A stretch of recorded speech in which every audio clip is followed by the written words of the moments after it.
Hello everyone. आज हम आप लोगों के लिए फिर से एक बार मैथ की क्लास लेके आए। तो मैथ की क्लास में इसके पहले पार्ट में मैंने आपको अनुपात और समानुपात के बारे में बताया हुआ था, तो ये उसी का सेकंड पार्ट है। उसमें मैंने आपको A ratio D, A ratio B ratio C find करना बताया था। आज हम आपको बताएंगे ए रेशियो डी कैसे निकालते हैं और A ratio B ratio C ratio D कैसे फाइंड करते हैं। तो आप लोग क्लास को अच्छे से देखिएगा, आपको सारा कुछ क्लियर हो जाएगा। देखिए, सबसे पहले हम देख लेते हैं, कुछ फार्मूले लिखे हुए हैं इसके। यदि हमें ए रेशियो बी दिया रहता है तो A ratio B equal X ratio Y और B ratio C equal P ratio Q दिया रहता है और C ratio D equal M ratio N हो, तो हम ए डी कैसे फाइंड करते हैं?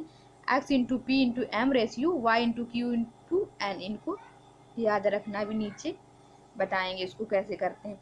फिर इसके बाद देखिए, ए बी सी डी चारों फाइंड करना हो तो क्या करते हैं? X P M Y Q M Y Q M Y Q N. अब देखिए, सबसे पहला क्वेश्चन लेते हैं। यदि A ratio B is equal to 3/4, B ratio C is equal to 8/9 तथा C ratio D is equal to 12/13 हो, तो ए डी फाइंड करना है आपको। तो सबसे पहले इनकी वैल्यू लिख लीजिए। ए रेशियो बी क्या दिया गया है? 3/4, बी रेशियो सी 8/9, सी रेशियो डी 12/13। अब क्या बताया था मैंने? ए रेशियो बी को उसको दूसरी तरफ जो वैल्यू होती है वो क्या होती है? हमारी एक्स और वाई की होती है।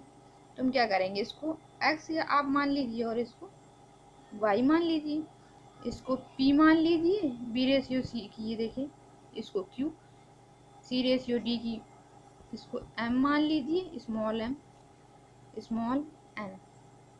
फिर क्या करेंगे हम, देखिए आपको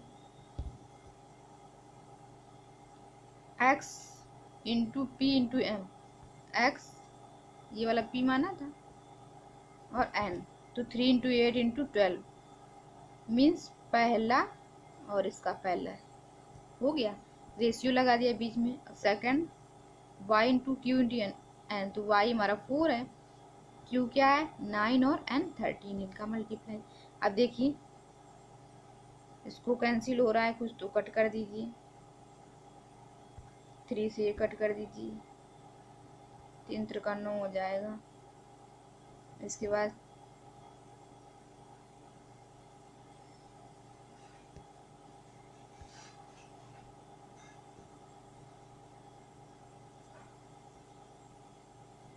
3 चौको 12, 3 से 3 ये चला गया, 4 से 4 चला गया, क्या बचा हमारा 8/13। तो यही हमारा आंसर हो गया। अब देखिए, हम इसके सेकंड क्वेश्चन में इसका यूज़ बताएंगे। या तो आप लोग फार्मूले से याद रखिए, नहीं तो डायरेक्ट भी आपको समझ आ जाएगा, कोई परेशान होने वाली बात नहीं है। देखिए, सबसे पहले क्वेश्चन देखिए, यदि A ratio B equal to 4/5 हो, बी रेशियो सी इक्वल 3/4 और C ratio D equal to 6/7 दिया गया है। थोड़ा कैंसिल हो गया, यहाँ पे लिख लीजिए आप लोग। तो हमें फाइंड करना A ratio B ratio C ratio D, तो इसका मान क्या होगा? सबसे पहले तो हम A ratio B ratio C ratio D लिख लेंगे। यदि आप लोग फार्मूले से करना चाहें तो इसके ऊपर आपको लेट करना पड़ेगा, जैसे एक्स पी एम, जैसे मैंने पहले वाले क्वेश्चन में माना हुआ था। पहला वाला हमारा क्या होता है? एक्स वाई पी एम, ऐसे।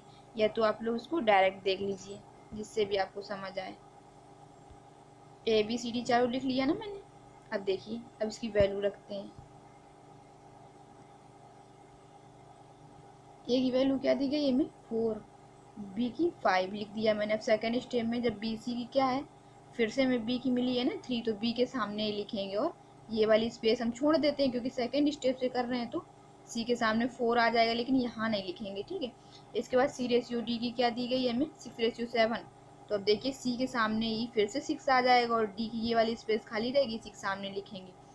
अब आप लोग यहाँ पे थोड़ा अच्छे से देखिएगा, क्योंकि यहीं से सारा कुछ क्लियर होना है। अब क्या करते हैं, जैसे मैंने एरो बनाया हुआ, तो 4 का मल्टीप्लाई 3 में करवाते हैं, फिर 3 का 6 में, तो हमारा कितना मिल जाएगा? हमें 72 मिल जाएगा। इसके बाद 5 का 3 में करवाते हो, 3 का 6 में तुम्हें 90 मिल जाएगा, और फिर 5 का 4 में, फिर 4 का 6 में तुम्हें 120 मिल जाएगा, और लास्ट में हमारा ये बचा हुआ ना 7, तो हम क्या करेंगे, 5 का 4 में और 4 का 7 में, तो हमें मिल जाएगा 140। अब देखिए क्योंकि वैल्यू थोड़ी बड़ी तो इसको थोड़ा छोटा दिखाने के लिए हमने क्या किया, यहाँ पे 2 से डिवाइड कर दिया, तो हमें क्या मिल गया 36:45:60:70। तो ये हमारा आंसर आ गया। केवल आपको यहाँ पे वैल्यू लिखना आना चाहिए, उसके बाद ये याद रखना कि इसका मल्टीप्लाई इसमें ऐसे करवाते, या तो आप फार्मूले से कर लीजिए, जैसा भी आपको समझ आए। अब देखिए इसमें एक वैल्यू और बढ़ गई, ऊपर मैंने आपको ABCD तक बताया, इसमें आपको E और ऐड हो गया है। तो यदि A/B/C/D क्या दिया गया हमें, W/X/Y/Z और DE दिया गया हो M/N, तो हमें क्या फाइंड करना है, पांचों की वैल्यू A/B/C/D/E। अब देखिए इसका फार्मूला क्या हो जाता है, WM/XM YM/ZM/ZN। इसके बाद यदि हमें A/B/C/D दिया हो, तो इस तरफ दिया हो W/X/Y/Z और इधर D/E/F, इसमें देखिए एक और बढ़ गया F, तो इधर क्या होता है, इसको लट कर लेते हैं LMN। फिर इन चार पांचों को इसमें एक वैल्यू और बढ़ गई, 6 हो गए, A/B/C/D/E/F। ये करते हैं यहाँ पे WL/XL मीन्स इस W का इसमें मल्टीप्लाई, WL/XL, पहले W का L में, फिर X का L में, फिर Y का L में, फिर Z का L में, बारी बारी से करते जाएंगे। यहाँ तक हो गया। इसके बाद फिर ZM/ZN, इस लास्ट वाले को उठा के केवल N में और M में कर देते हैं, लास्ट में 2 में। आप लोग क्वेश्चन देखिए पूरा क्लियर हो जाएगा।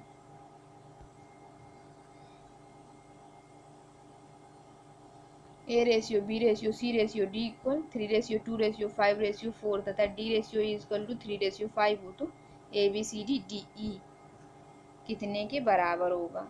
अब देखिए यदि आप फार्मूले से करना चाहें तो आपको इसके पहले ऊपर लिखना पड़ेगा, क्या लिखना पड़ेगा, आपको ये लिखना पड़ेगा कि जो ABCD, जैसे यहाँ पे मैंने बताया हुआ है,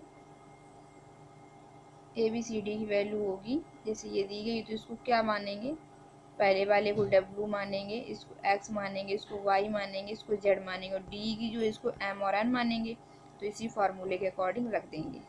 देखिए आप लोग AB रेशियो, यहाँ पे रेशियो लगा लीजिए, C/D/E, तो यदि फार्मूले से करना चाहें तो WM, अब देखिए W मैंने किसको माना था, इसको माना था, और M किसको माना, इसको,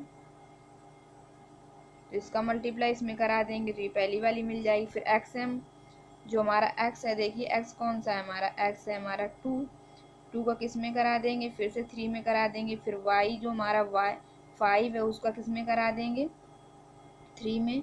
फिर Z का ऐसे ही करते रहेंगे, या फिर आप इसको डायरेक्ट ही देख लीजिए, आपको माइंड में इसको थोड़ा बिठाना पड़ेगा तो आपको आसानी से समझ आ जाएगा। देखिए अब आप लोग A/B/C/D दिया है आपको 3/2/5/4, तो सबसे पहले आप यहाँ पे जितना फाइंड करना है वो पूरा लिख लिया ना मैंने, यहाँ पे देखिए पांचों वैल्यू लिख ली। तो अब देखिए A/B हमें क्या दिया गया है, A की वैल्यू दी गई 3, B की 2, C की 5 और D की 4।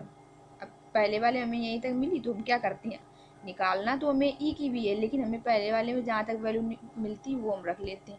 इसके बाद हम नेक्स्ट स्टेप में आते हैं, DE के हमें दी गई 3 5, तो हम क्या करेंगे, अब नीचे जाके D के सामने फिर से 3 रख देंगे, और इसी के जस्ट बगल में, क्योंकि E है ना तो यहाँ नहीं रखेंगे 5, इसी के सामने रखते हैं, बस 5 रख देंगे। अब देखिए क्या करेंगे, इस 3 का मल्टीप्लाई इस 3 में आएगा, 2 का मल्टीप्लाई 3 में, ऐसे देखिए 3 3 9, 2 3 6, फिर 5 का इसमें 5 तेई 15, 4 तेई 12 और 5 चौको 20। मीन्स इस वाली संख्या में इन सारी संख्याओं का एक एक करके मल्टीप्लाई करेंगे, यही हमारा आंसर आ जाएगा। तो आपको जिससे भी इजी लगे, यदि आप उसकी वैल्यू पुट अप करके करना चाहें या फिर डायरेक्टली ऐसे ही समझ लीजिए। देखिए नेक्स्ट क्वेश्चन, यदि A ratio B ratio C ratio D इतना दिया हो, D ratio E ratio F इतना दिया हो, तो हमें ये 6 फाइंड करने एफ तक। तो सबसे पहले हम इनको लिख लेंगे, इनकी वैल्यू रख दीजिए, ए की ये, बी की ये, सी की ये, डी की ये।